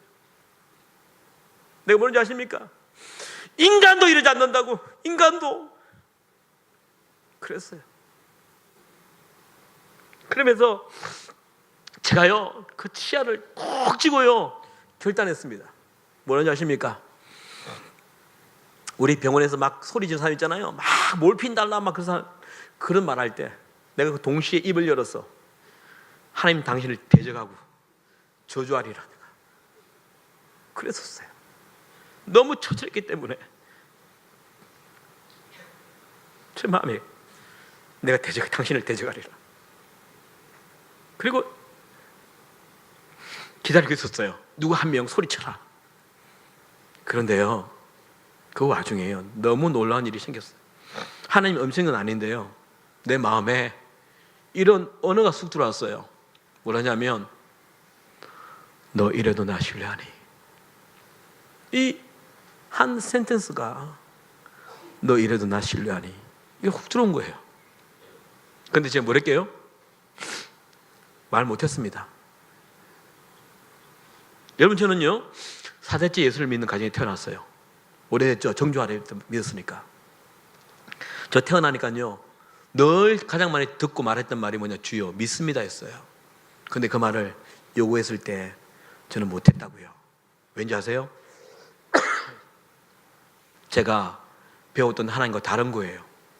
제가 교회에서 세뇌당했던 거 다른 거예요. 우리 여러분 어떻게 배웠습니까? 사랑의 하나님 배웠죠. 좋으신 하나님 배웠죠. 선하신 하나님, 긍휼의 하나님, 은혜가 풍성한 하나님 노래했잖아요. 근데 그날 제 앞에 있던 하나님은요, 그런 하나님 아니었다고요. 어떤 하나님이요? 원수처럼 달려들었던 하나님이고요, 맹수처럼 이빨을 칵 드러내고 나를 갈게 찢으려고 덤볐던 하나님이고요, 내 인생을 뿌리채 뽑아서 마구 뒤흔들어대는 하나님이었잖아요. 그러니까 내가 배운 하나님과 내가 처해 있는 상황이 하나님은 달라서 제가 주여 믿습니다 말을 못했어요. 근데 그 와중에 하나 깨닫는 건 있었어요. 뭔지 아세요? 아, 믿음은 암기하는 것이 아니었구나. 성경 공부해서 암기하고 말씀대로 그저 암기하는 거 아니었구나. 뭐요? 삶으로 증명해내는 거였구나. 그럼에도 불구하고요, 너무 처절했기 때문에 제 이 오만한 자존심이 허락을 못했어요. 계속해서 누가 한번 소리쳐라 기다리고 있었어요. 그런데 그 와중에 또 다른 언어가 하나 쑥 들어왔어요. 그게 뭔지 아세요? 이제 네가 한 말에 대한 책임을 져야지. 여러분, 우리 교회 와서 하나님께 얼마나 많은 말을 했습니까? 제가 최근에 어느 교회를 갔어요. 경기도에 갔는데 보통 제가 2시 집회 마치면 한 4시쯤 돼요. 그리고 이제 뭐 CD 판매하고 책 사인하고 나면 한 4시 반쯤 되거든요. 그럼 교회에서 뭘 하냐면 식사하고 가세요 그래요. 그날 제가 온다는 이야기를 듣고 안수 집사님 중에 한 분이 손을 들었대요. 이번에 오늘 강사님 제가 식사 대접하겠다고. 그래서 제가 집회 마치고 저랑 그 다음에 목사님, 그 나를 초청했던 안수 집사님, 그 장로님 두 분 5명이 근사한 식당에 갔습니다. 밥을 먹는데 이분이 이러는 거예요. 목사님, 저한테요. 목사님, 제가 최근에 내 인생을 하나 실험을 한 게 있습니다. 그래요. 이 말을 재미있게 하는 분이세요. 그래서 저는요, 기뚱으로 들었어요. 농담하겠지. 그래서 제가 반응만 했죠. 무슨 실험을 했습니까? 그랬더니 이분이 하는 말이, 제가 며칠 전에 아침 눈 뜨고 나서 눈 감기 전까지 하루 종일 예수님이 옆에 계시다는 것을 의식하고 살아봤대요. 아, 그랬더니 기가 내가 탁 불리는 거예요. 집사님, 그럼 예수님과 동행하는 삶을 살았습니까? 멋진데요. 그래서 호기심이 막 났어요. 그날 예수님과 하루 종일 동행했더니 그날 어땠습니까? 그랬더니 이분이 그날요, 하루 딱 살고 난 다음에 돌아보니까 그날이 너무너무 스트레스가 많았어요. 그런 거예요. 지금 이렇게 웃었어요. 우리가 밥 먹다가 빵 터진 거예요. 왜냐하면 예수님과 동행했더니 너무너무 은혜스러웠다. 이게 제 정답이었거든요. 근데 스트레스가 너무 많았대요. 제가 너무 웃기고 재밌어서 궁금해서 호기심으로 물었어요. 아니, 예수님이 어떤 스트레스를 주셨습니까? 물었더니 이야기하는 거예요. 이렇게 해요. 자기가 그 사업을 하는데 건물이 있대요. 여러분, 한국에서는 정말 위대한 사람 아닙니까? 조물주 아래에 건물주라고. 그죠? 예, 유산, 어떤 유산보다 더 값진 유산이 건물이라고. 이런 분인데 이분이 건물 빌딩이에요. 8차선 대로에 왼쪽에 있는 거예요. 그러면 4차 4차선이잖아요. 그죠? 가려면 어떻게 하냐? 4차선에서 들어와요. 1차선 들어와야 돼요. 그죠? 1차선에서 신호 보고 유턴을 해야 된대요. 하고 이제 지하로 빠진대요. 이게 이제 하루에 출근길을 합니다. 그날도 동일하게 똑같이 4차선에서 3차선, 2차선, 1차선 들어와서 딱 보고 유턴을 하려는데, 아이고, 이 자리가 불법 유턴 자리예요. 아시죠, 여러분? 합법 유턴은 1km를 더 가야 되는 거예요. 평소에는 신경 안 썼는데 돌려는데 옆에 누가 계세요? 예수님이요. 여러분, 이분도 처음부터 안 그랬을 거예요. 법규 이거 어길 때 찜찜했겠죠. 안수 집사인데. 그런데 어떻게 돼요? 하다 보면요, 그래서 전도서 8장 11절에 이런 말씀이 있어요. 악한 일에 관한 징벌이 속히 실행되지 아니하므로 인생들이 악을 행하는 데 담대하도다.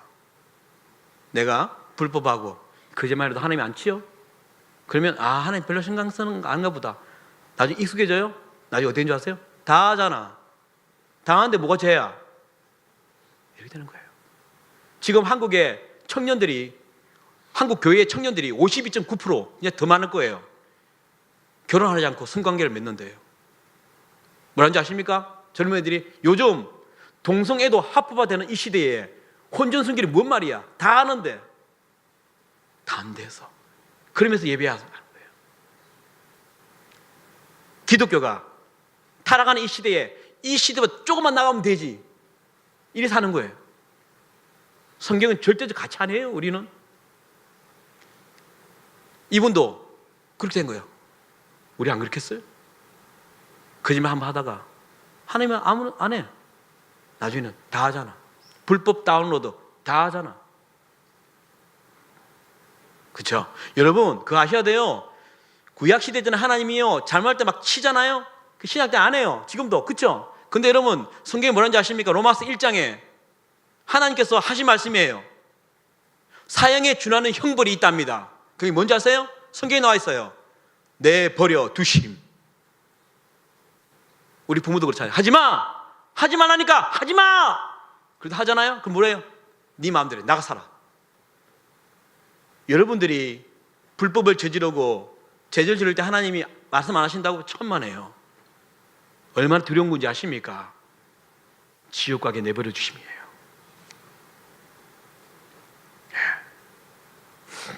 오늘 여러분들이 이 자리에 온 것은 은혜죠. 그렇죠? 오늘 들으라고. 그래도 여전히 사랑한다고. 하여튼 이분이 그런 거예요. 그래서 그날 정신 차리고 진짜 오랜만에 유턴을 했던 거예요. 1km 가서 유턴한 거예요. 두 번째, 제가 저기 대전에 가면요 장경동 목사님 계시는 교회가 있어요. 중문교회라고. 그 집회를 갔는데 보통 저를 이제 제가 KTX 타고 이제 대전 가잖아요. 그럼 이제 저를 픽업하러 오세요. 그 교회에서 목사님 기다리세요. 사람 보낼게요. 이렇게 해야 돼요. 이제 그래서 이제 기다리는데 오신 거예요. 근데 뭘 타고 왔냐면 승합차 아시죠? 그 타고 온 거예요. 그 교회 차는 옆에 뭐가 붙어 있어요? 벽면에 교회 이름이 붙어 있어요. 그죠? 그럼 아세요, 여러분? 교회 이름을 붙인 이 교회 차가 과속에다가 신호 진짜 안 지키는, 아십니까, 여러분? 교회 빨리 데려와야 된다는 그런 식으로 그렇게 한다요, 여러분. 어떤 목사님은요, 그게 부담스러워서 그 이름을요, 자석으로 만들었대요. 스티커처럼. 그래가지고 주일날 딱 붙이고요. 주중에 뛴답니다, 그거. 웃기지만 슬픈 일 아닙니까? 교회조차도 그래 하는 겁니다, 여러분. 그날 저를 픽업하신 그분이 저를 너무 환대하는 거예요. 목사님, 제가 목사님 만든 노래 너무 잘 듣고 있습니다. 막 영광입니다. 그러면서 기분 좋게 저를 차를 태우고 나왔습니다. 주차장을 나오면서 막 찬송을 부르면서 가더라고요. 좋았어요. 딱 나오는데 갑자기 어느 차가 확 끼어드는데 찬송했던 그 입에서 구구셈이 나왔어요. 29, 36. 그 답이 툭 튀어나와 버렸어요. 그 우리 아닙니까? 멋있게 앉아있지만 운전할 때 돌변하는 여러분이 그 모습 아닙니까? 한국에는 보복운전 다 여유가 없는 거예요. 평안함이 없는 거예요. 그렇죠? 아닌 척 앉아있잖아요. 그분도 그날 운전하는데 막 끼어드니까 욕을 한바탕 해야 되는데 옆에 누가 계세요? 예수입니다. 스트레스 게이지가 올라가는 거예요. 이분이 영화를 참 좋아하는 분이래요. 그분이 말씀하셨어요. 근데 영화는 왜 돈 주고 가? 돈 주고 보라. 이런 주의랍니다. 극장에 안 간대요. 왜요? 한국 IT 강국이잖아요. 아들이 인터넷 주소 하나 줬대요. 그 주소를 딱 가면요, 지금 상영하는 영화 불법 다운해서 받아볼 수 있는 거예요. 우리 청년들 잘 하잖아요. 그날도 점심 먹고 택시 운전사 그거 보려고 마우스를 끄적끄적거렸대, 평소처럼. 근데 옆에 누가 계세요? 예수님. 무슨 아시겠죠? 어시가 살아봤더니 낸시에 다 택거리야, 예수님이. 평소에 못 느낀지 아세요? 그분 의식하고 사니까. 그분 그랬겠죠, 노래? 뭐라고요? 내가 매일 기쁘게 순례길 행함은 주의 팔이 나를 안보함이요 성령이 계시네 좁은 길을 걸으며 밤낮 기뻐하는 것. 근데 뭐예요? 좁은 길 막상 살면서 걸으려니까 손해보고 불편하고. 우리 그걸 이제 살지 않았나요? 하나님이 내 그 딸아이의 치아를 꾹 잡고 있을 때 이제 네가 한 말에 대한 책임을 져야 되지 않니? 나는 수많은 날 그런 고백을 살면서 예배 당 딱 빠져나가면 아무 일 없었다는 것처럼 공수표 그냥 하나님 던져버리고 그렇게 살았던 우리 하나님이 다 보고 계셨더라고요. 여기 처음 오신 분 계시잖아요. 왜 세상이 우리를 개독교를 하는지 아십니까? 세상은요, 우리가 이 예배당에서 무슨 말 하고 사는지, 무슨 고백하고 사는지 다 아는 거예요. 기독교인들 정직하다면서, 기독교인들 순결하다면서, 근데 더 지독해, 더 지독해. 돈이라는 개념이 확 들어오면 얼굴 돌변해버리는, 자기 것을 지키기 위해서 남을 짓밟아버리는 지독한 사람들. 그래서 우리를 개독교라는 거예요. 여러분, 조심해야 될 게 뭔지 아십니까, 여러분? 이분이 그날 밤에 하나님의 부르심을 받았다면 이분 천국 갈까요? 아셔야 돼요, 여러분. 내가 오늘 처음 오신 분들은 예수를 영접할 때 목사님이 하신 것처럼 마음으로 믿어 입으로 시인하면 돼요. 그러나 이미 우리가 시인한 사람들은 어떤 길을 걸어야 된다고요? 여러분, 마태복음 7장 13절 14절에 이런 말씀이 있어요. 좁은 문으로 들어가라. 멸망으로 인도하는 길은 그 길이 크고 넓어 그리로 간 자가 많고, 생명으로 인도하는 길은 좁고 그 길이 협착하여 찾는 자가 적음이라. 뭐예요? 우리가 과거에 칭이라는 신학적 개념으로 예수님을 받아들이고 믿음으로 구원을 받았다지만 그 위에 삶이 예수님 따라의 삶이 아니라면 우리는 그 구원에서 탈락할 수 있다는 것을 아셔야 된다는 거예요. 여러분, 구원파가 뭔지 아십니까? 구원파가 한 번 예수를 믿으면 어찌 살아도 상관없이 죽을 때 구원을 받는다는, 아닙니까? 그래서 우리는 성경에서 그렇게 말하지 않기 때문에 구원파는 이단으로 낙인 찍지 않습니까? 성경은 예수 그리스도의 죽으심을 믿고 고백하고 난 다음에 오직 은혜로, 우리 선한 행동이 아니라 그분의 은혜로 오직 믿음으로 구원을 받지 않습니까? 끝납니까?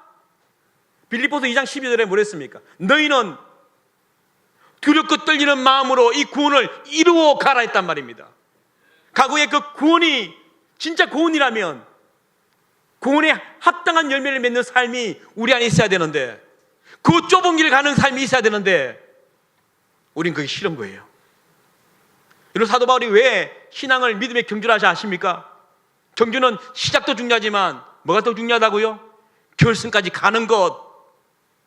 내가 목사라고요? 선교사라고요? 내가 장로 권사라고요? 집사라고요? 7장은 계속 말하지 않습니까? 마태복음 7장에 주여 내가 당신의 이름으로 선지자했지 않습니까? 내가 당신의 이름으로 귀신을 쫓고 수많은 권능을 행하지 않았습니까? 그래서 예수님 뭐랬었어요? 난 너를 도무지 알지 못하는데 불법을 저지르는 자들아, 하나님 뜻대로 사는 자. 근데 우리 성경 안 있습니다. 하나님 뜻이 뭔지 심각하게 받아들이지 않습니다. 아닙니까? 로마서 12장 2절에 너희는 이 세대를 본받지 말고 마음을 새롭게 하므로 변화를 받아 하나님의 선하시고 기뻐하시고 온전한 뜻이 무엇인지 분별하도록 하라 했는데 여전히 바뀌어지지 않고 이 세대의 가치관을 교회에 들어와서 부가 성공이 우리의 축복인 것처럼, 그걸 못 누리면 저주받는 인간처럼 취해버렸던 한국교회가 현실 아닙니까, 여러분? 그래서 우리 젊은이들이 대학을 못 가고 알바하면 저주받는 인간처럼 교회에서 대하니까 교회를 떠나는 거예요, 여러분. 저는 알바를 해도 하늘의 기쁨을 누릴 수 있고, 그 친구들이 와서 관정을 하면 앉아있는 친구들이 야, 쟤도 저렇게 누리네, 알바해도 하나님 누리네, 그러지 않겠습니까? 예.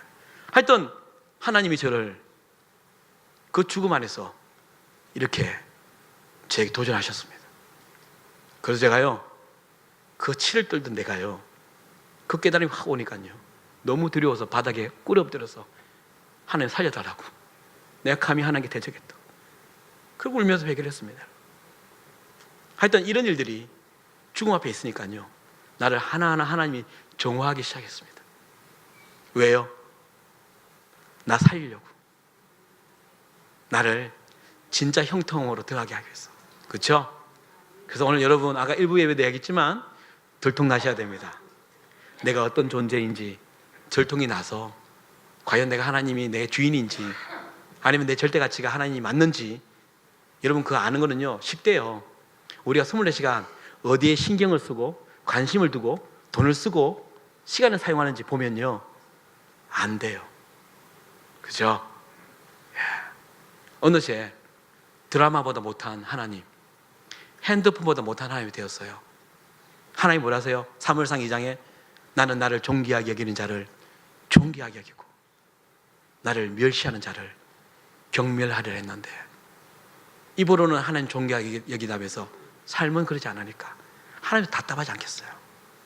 그래서 여러분에게 이 간증을 하면서 말씀드리는 것은 형통함 누리시라고, 하나님 자녀로 우뚝 서시라고 말씀드렸고요. 하여튼 저는 이제 한 달 반이 지났습니다. 지나고 난 다음에 병원에서 나가라 그랬어요. 애가 살아나간 게 아니라 병원에서 더 할 게 없답니다. 없다기 때문에 저희들이 일반 병실로 간 겁니다.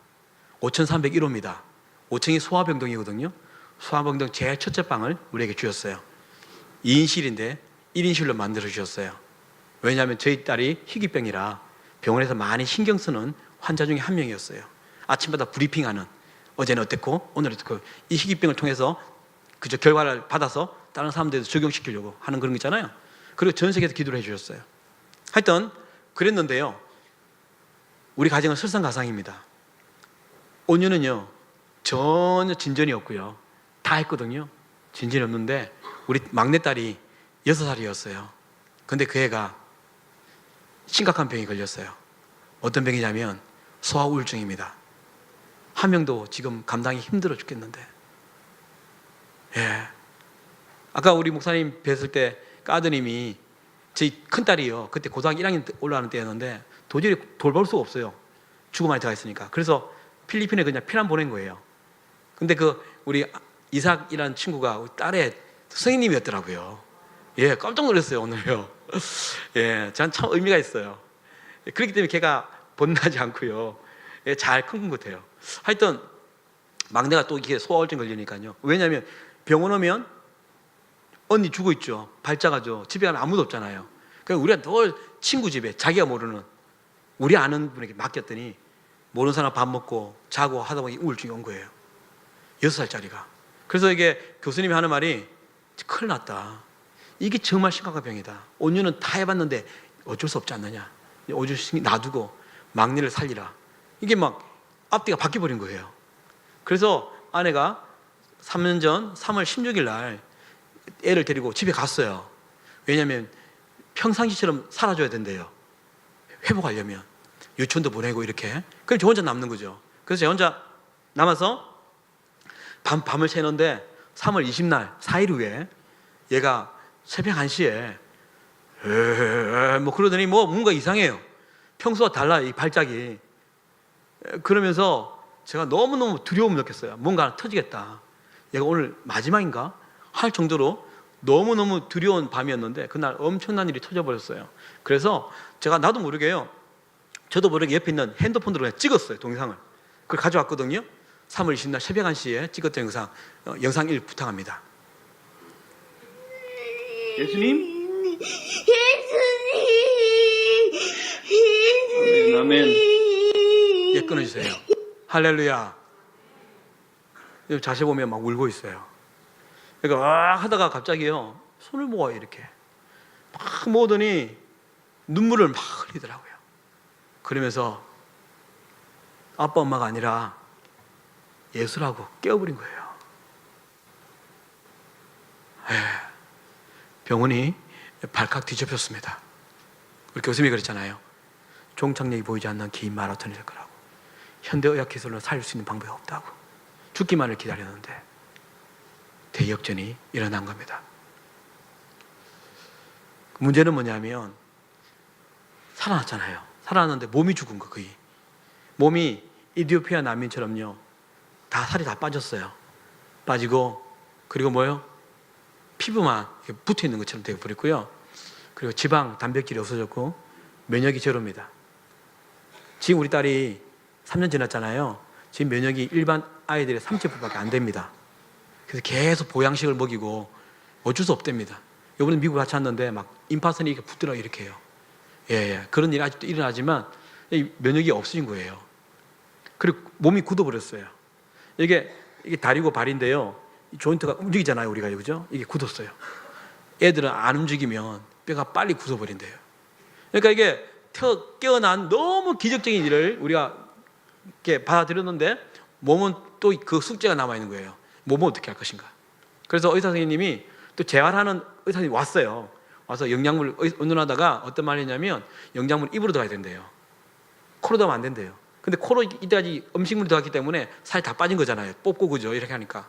그래서 깨어났으니까 입으로 먹지 있을지 않겠느냐 해서 걔를 뻣뻣한 애를 안고 의자에 치워가지고요 영상의학실로 갔어요. 1층이거든요. 고대병원 1층에 가서 영상의학실이 뭐냐면 엑스레이 사진 아시죠? 그런데 영상이에요. 사진이 그냥 움직이는 영상이에요. 그래서 가서 이제 찍는데 어떻게 했냐면 그 혓바닥 위에 그 요플레 한 방울 딱 떨어뜨렸어. 혓바닥 위에. 그러면 자기가 꿀떡 삼키면 아 먹을 수 있구나. 그래서 이제 코치를 뽑고 입으로 넣자. 이것이 우리 계획이었는데 그걸 못 먹는 거예요. 한 방울을. 교수님이 그 영상을 보더니 하는 말이 제가 들었어요. 아이고 목에 근육이 사라졌네. 2달 동안 코로만 다 같이 이걸 사용 안 하니까 이 목에 근육이 없어져서 그럼 못 넘기는 거예요. 그래서 또 안고 뻣뻣한 데를 안고 휠체어에서 돌아왔어요. 그리고 난 다음에 3월 20날 예수라고 깼지 않습니까? 3월 28일 날 대낮에 엄청난 기적을 또 하나님 보여주셨거든요. 그때 찍은 영상 보여드릴게요. 예, 8일 후에.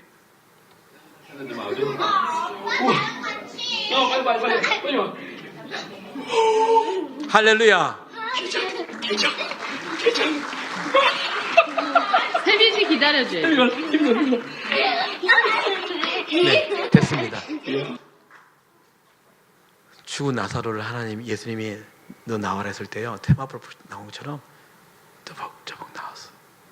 갑자기 제가 시간이 짧게 정해져서 말 못하겠는데 그 나왔어요. 나오니까 저는 너무 놀란 거예요. 갑자기 뭐 신발을 달라더니 신고 나가자 그러고 나온 거예요. 내가 너무 놀래가지고 부끄럼도 없이 막 기적가 막 나왔잖아요. 앞에 나올 때요 큰 접수처가 있어요. 거기 간호사 의사들이 막 약도 나눠주고 아시죠? 전산하는 그 제가 기적가 나오니까 소리가 들은 거죠. 그러더니 저는 너무 생생합니다. 이렇게 하다가 딱 보더니 눈이 커지더니 뿔떡 일어나더니 왜냐하면 이분들은 그 병을 아는 분들이잖아요. 입을 막더니 간호사들이요 막더니 하고 막 우는 거예요. 그분 예수 믿는 분 아니에요. 딱 한 명 믿었거든요. 예. 기적을 봤거든요. 자기들이 같이 막 발자할 때 막 잡아주고 피 터질 때 닦아주고 했던 사람 아니에요. 그때 이화여대 출신인 주치 중에 한 명이요 저희 방에 왔어요. 그제서야 커밍아웃 하더라고요. 우리 어머니 저도 예수 믿는 사람이에요. 그제서야 할 말이 이 병원에서는 하나님 이야기 못하게 되어 있다고. 아버님 어머님 우리 주님이 하신 거 아시죠? 지금 간호사들이 뒤에서 쑥덕쑥덕 거리고 있다고. 기적을 본 사람들이 이야기하는 거죠. 예. 그리고 3월 28일 날 그렇게 걸었고요 3월 30일 날 퇴원했습니다. 예, 왜냐하면 이미 병원에서는 할 게 없다 했잖아요. 제가 일부 예배 때는 말을 안 했는데요 걔가 내가요 너무 작아졌어요. 죽어 있을 때 그 엑스레이 MRI 찍은 사진을 가져왔거든요. 그래서 아버님 보세요 내가 너무 작아졌다고.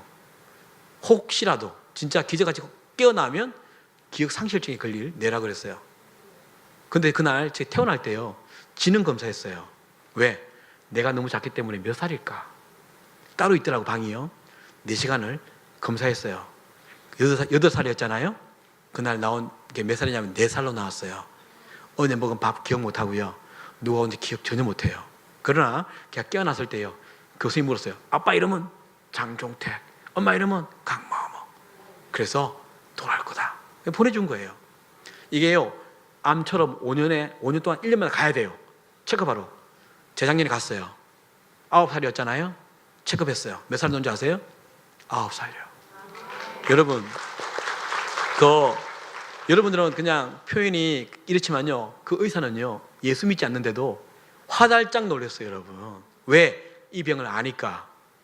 재활이요, 가장 재활이 느린 게 뭔지 아십니까? 뇌래, 뇌. 그냥 뼈도 투가 받치면 이 2달을 깁스하잖아요. 뇌는 그리고 제일 보장 못하는 게 뇌랍니다. 어떻게 1년 만에 1000만 해요. 3, 4개월만 다 돌아왔어요. 우리 살았잖아요. 받아쓰기해서 100점 받고 그랬다고요. 예. 하나님 대단하시죠, 그죠? 그래서 이제 안 가요. 예. 그리고 이제 제가 4월 5일이 부활절이었어요. 그때 3월달이 사순절 기간이었어요. 제가 그때 미친 사람을 기도했죠. 하나님, 예수를 살리신 당신이 그분 아닙니까? 당신 아닙니까? 우리 딸도 동일한 하나님께서 살게 하셨어. 곧 4월 5일이 오는데 그때 죽었을 때 기도한 거예요. 예배당 가서 하나님이 어찌 살아계신지 증인되게 해달라고 했는데 4월을 간 거예요, 여러분. 그래서 목사님이 11시 예배 때, 우리도 한 2,500명 되는 교회거든요. 출석이 적진 않아요. 그래서 목사님이 11시 예배 때, 오늘 죽었던 예수님이 죽었던 온유가 예수님처럼 부활해서 왔다고. 온유야, 너 나와라 하니까 걸어 나오니까 사람들이 20명씩 릴레이 기도 하셨거든요. 다들요. 얼마나 막 기도 많이 했겠어요. 박수를 막 치더니 어느 사이에 막 울음바다가 되었어요. 너무 기쁘니까. 진짜 기도하니까요, 그 아픔이 동일한 아픔이 되었다가 동일한 기쁨이 되더라고요. 근데 막 나오는데요, 제 이 엉덩이에 막 문자가 왔어요. 막 계속 진동이 와서 급한 줄 알고 싶어서 딱 봤는데 잊지 못할 문자가 온 거예요. 누가 보냈냐면 같이 앉아있는 저쪽에 뒤에 30대 초반에 청년부 자매가 보냈어요. 그걸 보면서 뭐라 보냈냐면, 목사님, 우리 예수님이 진짜 살아계셨네요. 그 문자가 온 거예요. 여러분, 이 의미는요, 저는 그렇게 생각해요.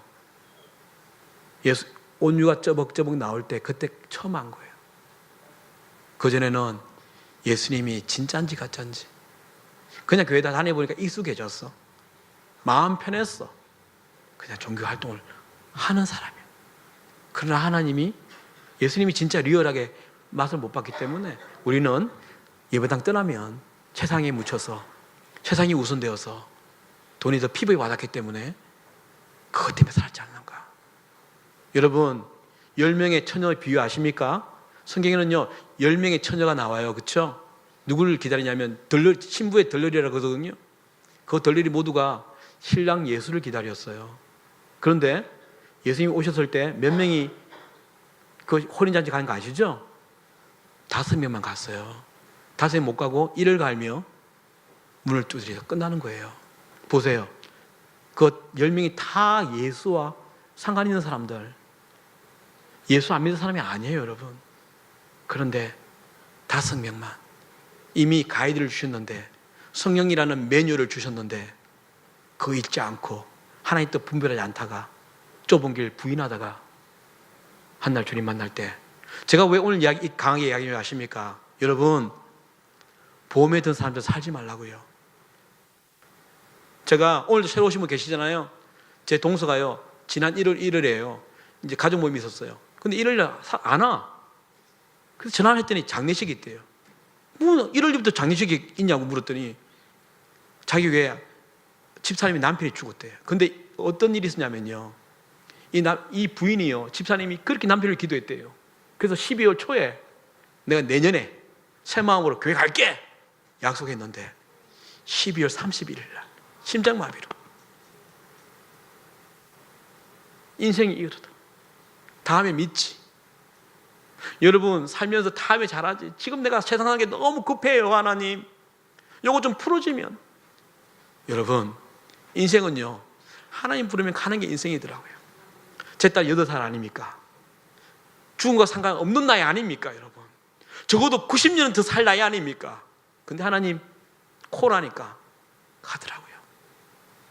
지금 내가 예수 믿는지 안 믿는지 주위 사람들이 증거를 못 찾는다면, 나 당신이 예수 믿는다면 나 안 믿지, 그런 삶을 살았다면 하나님 어떻게 했습니까? 내가 골방에서 혼자서 뭘 즐기고 살았는지, 뭘 절대 가치로 살았는지 그분 모르시겠습니까? 그분 우리를 만드신 창조자라 그랬는데, 마음의 근원을 하시고 심령을 감찰하는 분이라 했는데, 그래서 오늘 제가 감히 여러분에게 이 간증을 했습니다. 하나님 살아계시고요, 일하시고요. 제가 목사님 시간이 너무 그한데 하나만 딱 정말 중요한 하나 이야기할게요. 제가 너무 궁금한 게 있었어요. 뭔지 아세요? 왜 우리 딸이 예수라고 깨어났을까? 저는 이게 너무 궁금한 거예요. 얘가 예수를 만났을까? 그래서 제가요 3월 30일 퇴원했잖아요. 8개월 후에 10일 달에요 온유를 불렀어요. 온유야, 아빠 물어볼 게 있어. 온유야, 너 그때 아팠을 때 어디 있었니?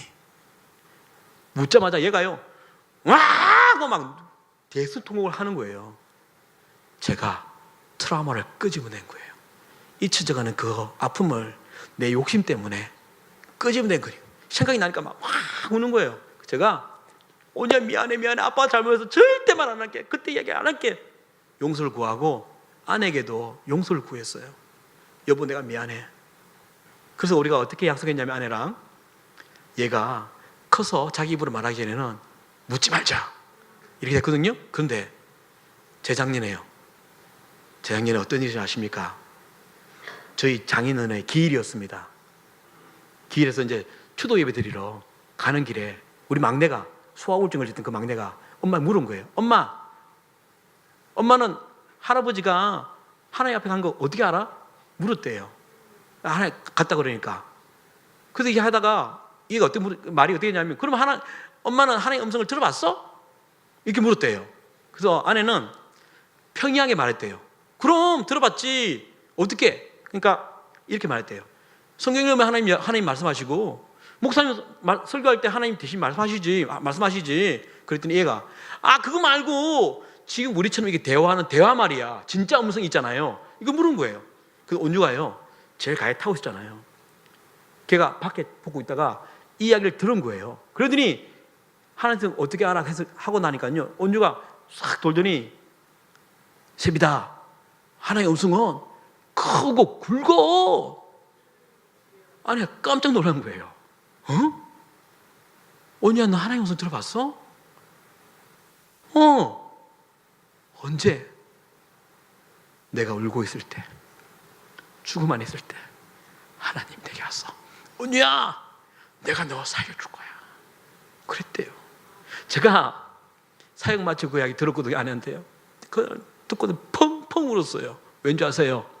나는 한 번도 이 음성을 들어본 적이 없어요. 이 꼬마가 하나님 만났구나. 그럼 내가 어떻게 살아야 되겠어요? 내가 사역을 교회 눈치 보고 사람들 귀에 맞춰주는 그런 목사 안 되겠구나. 진짜 말하는 거, 성경에 있는 말을 해야겠구나. 그래서 제 말이 불편할 수 있을 겁니다, 여러분. 근데 여러분, 하나님 만날 거 아닙니까? 그래서 제가 감히 이야기를 한 겁니다. 아멘? 그래서 오늘 처음 오시면 잘 오셨습니다. 잘 오셨고 이 교회 만나교회 계신 분들 오늘 잘 오신 거예요. 그렇죠? 내가 와서가 아니라 하나님이 살아계신 것을 그 시간을 통해서 보여준 걸 전해줄 수 있는 기회가 주어졌기 때문에요. 그렇죠? 그래서 우리 삶이 좁은 길을 걸으며 밤낮 기뻐하는 거 고백했다면 한번 해보자고요. 그렇죠? 손해보는 거 해보자고요. 그렇죠? 예. 말씀대로 살아보자. 뭐 완전히 못하지만 그죠? 계속 의식가 사는 거. 그렇죠? 우리가 뭐 주님 만날 때까지 늘 넘어진 사람 아닙니까? 그러니까 하나님 필요한 거죠. 성령이 필요하고 그죠? 예수님이 필요한 거예요, 여러분. 아멘.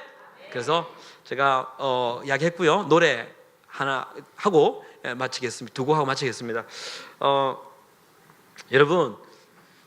여러분이 하나님의 자녀라면요, 여러분 힘들 때 하나님이 제일 힘드세요. 아시죠? 우리 딸이 그 죽음 안에 있을 때 제일 힘들었던 것이 저 아내였잖아요. 그렇죠? 그것처럼 우리가 진짜 하나님 자녀라면 그분이 더 힘들어하세요. 그래서 그분은 예레미야가 3장 33절 이런 말을 하셨어요. 너희가 당하는 이 고통과 근심 염려는 하나님의 본심이 아니라고요. 너무 사랑하고 싶은데 정결하게 나와야 되니까 시련을 주시고, 그죠? 우리가 편안하고 안전하면 주님 생각 안 해요. 딴짓해요. 그죠? 그나마 시련을 주니까 기도하러 나오고. 그래서 하나님이 우리에게 본심은 아니지만 우리를 정결하게 만들기 위해서 그런데요. 그래서 여러분들이 시련 올 때, 저는 이 시련 때문에요, 하나님께 조금 더 가까워진 것 같아요. 그래서 시련은 하나님이 허락하시는 특별한 은혜구나. 예, 그렇습니다. 그래서 여러분 힘들 때 절대 혼자 아닌 거 아시고요. 주님이, 우리 예수님이 우려주세요. 저는 그걸 느끼면서 힘을 냈던 것 같아요. 예, 노래하겠습니다. 주세요. 예.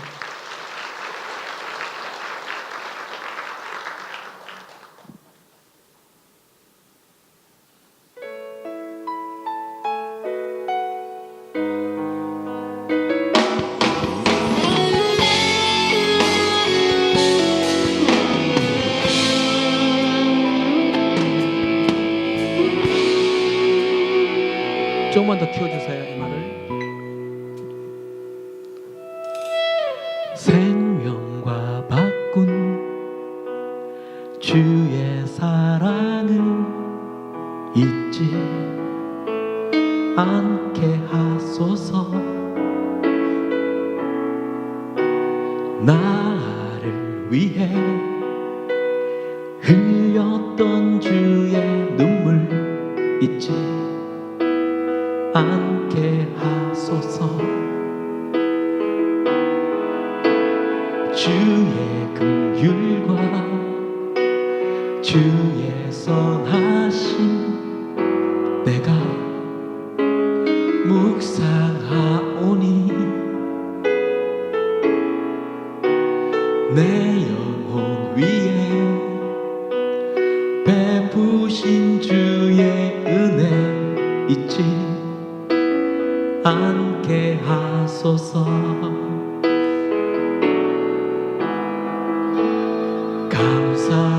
감사합니다 주님, 고맙습니다. 그 사랑 때문에, 그 눈물 때문에 주 앞에서 예배합니다. 우리 같이 할까요? 생명과 바꾼, 생명과 바꾼 주의 사랑을 잊지 않게 하소서. 나를 위해 흘렸던 주의 눈물 잊지 않게 하소서. 주의 긍휼과 주의 선하심 내가 묵상하오니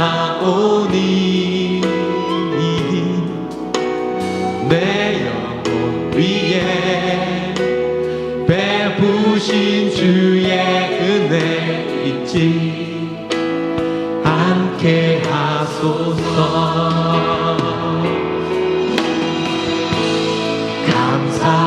감사합니다 주님, 고맙습니다.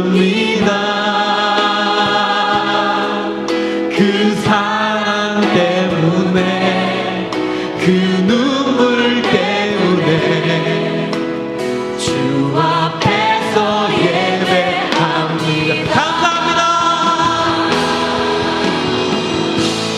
감사합니다. 감사합니다 주님, 고맙습니다. 그 사랑 때문에, 그 눈물 때문에 주 앞에서 예배합니다.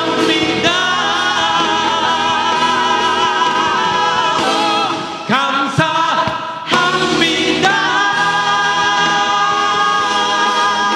주님, 고맙습니다. 그 사랑 때문에, 그 주의 눈물 때문에 주 앞에서 예배합니다.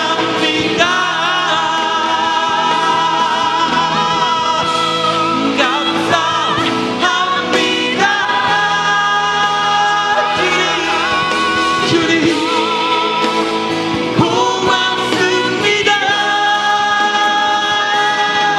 그 사랑 때문에, 그 주님의 눈물 때문에 주 앞에서 예배합니다.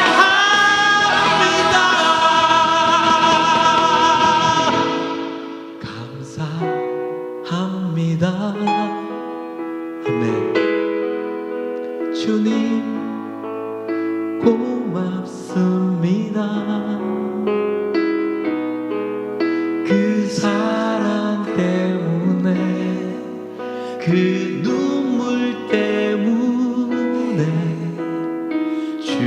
앞에서 예배합니다.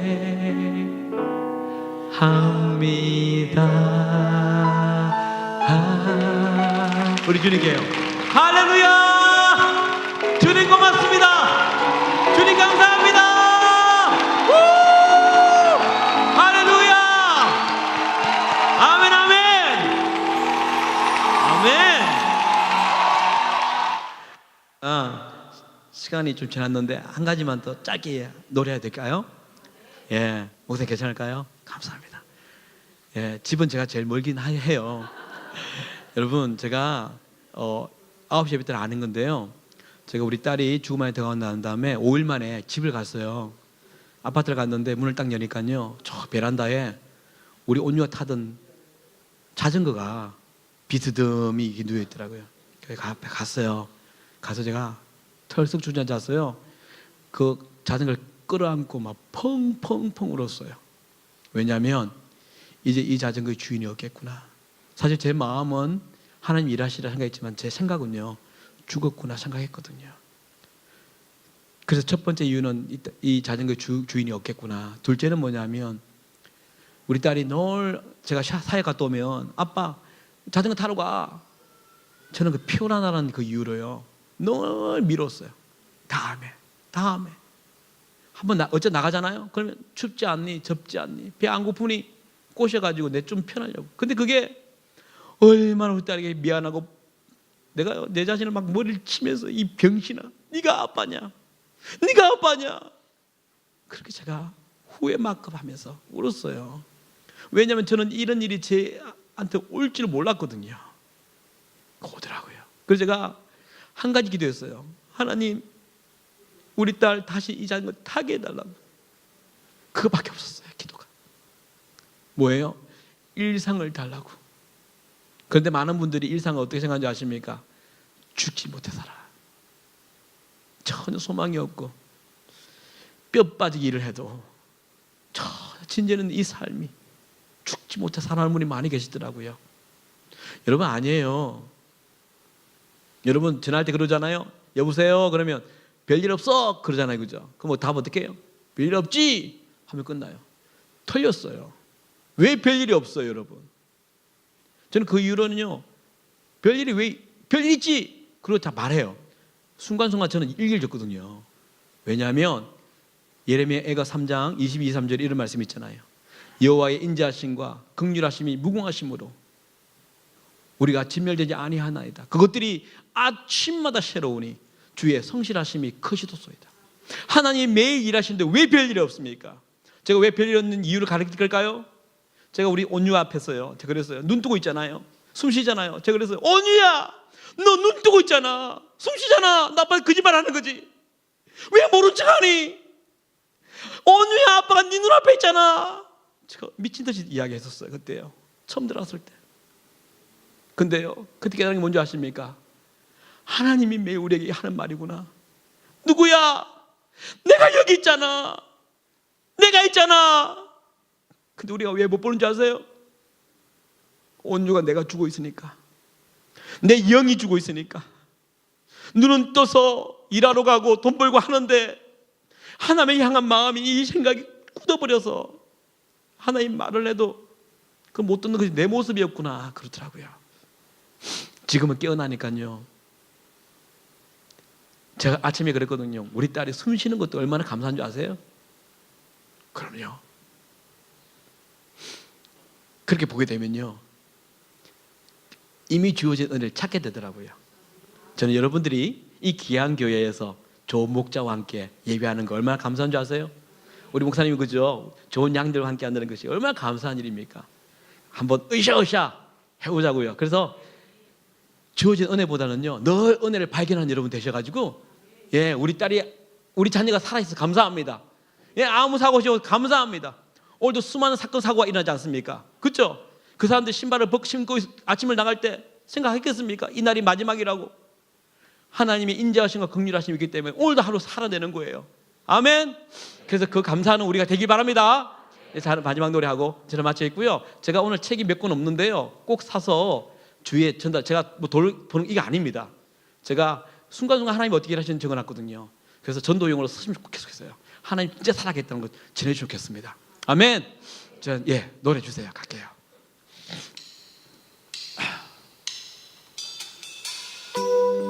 여러분 함께 마음을 동감해 주셔서 감사하고요. 같은 은혜를 나누셔서 감사합니다.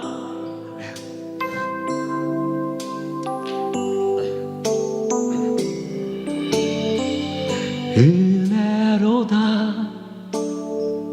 주와 함께 거함이 은혜로다 은혜로다 주와 함께 거함이 은혜로다. 같이 할까요? 은혜로다 은혜로다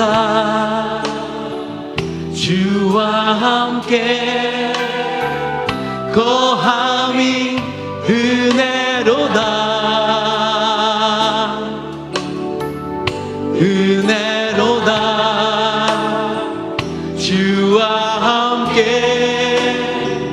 거함이 은혜로다 은혜로다 은혜로다 주님과 함께 은혜로다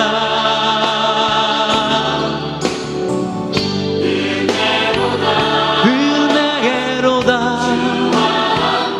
주님과 함께 은혜로다 주가 계신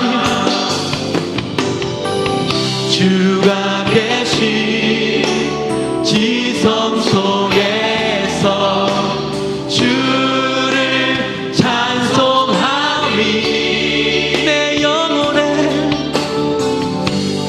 영혼에 부어주신 주의 큰 은혜로다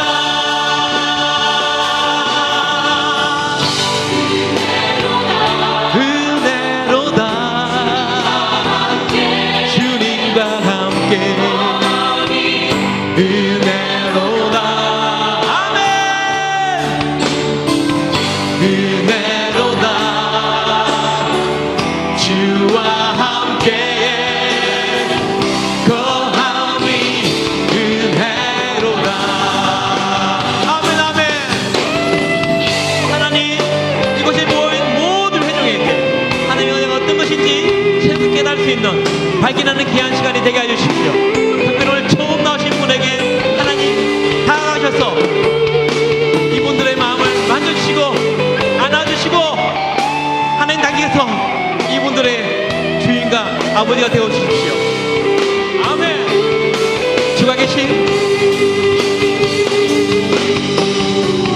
주가 계신 지성 속에서 주를 찬송함이 내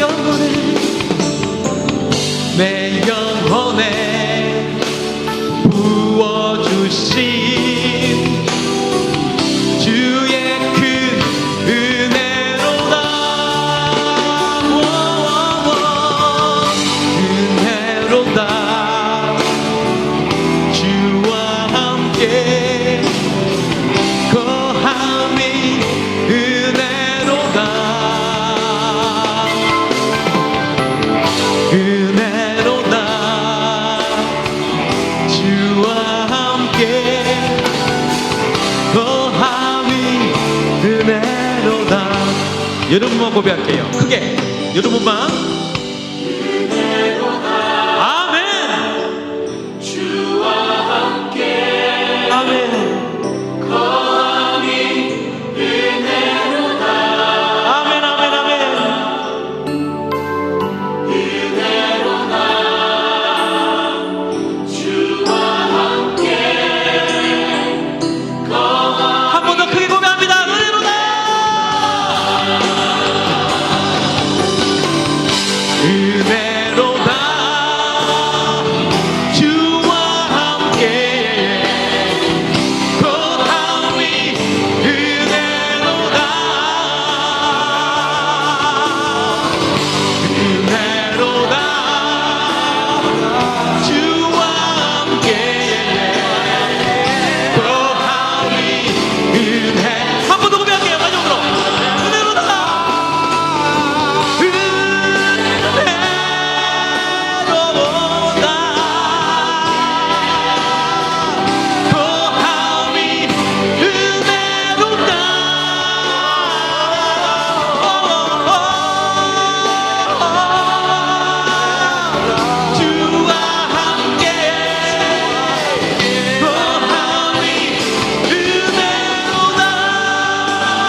여러분 승리하세요. 감사합니다.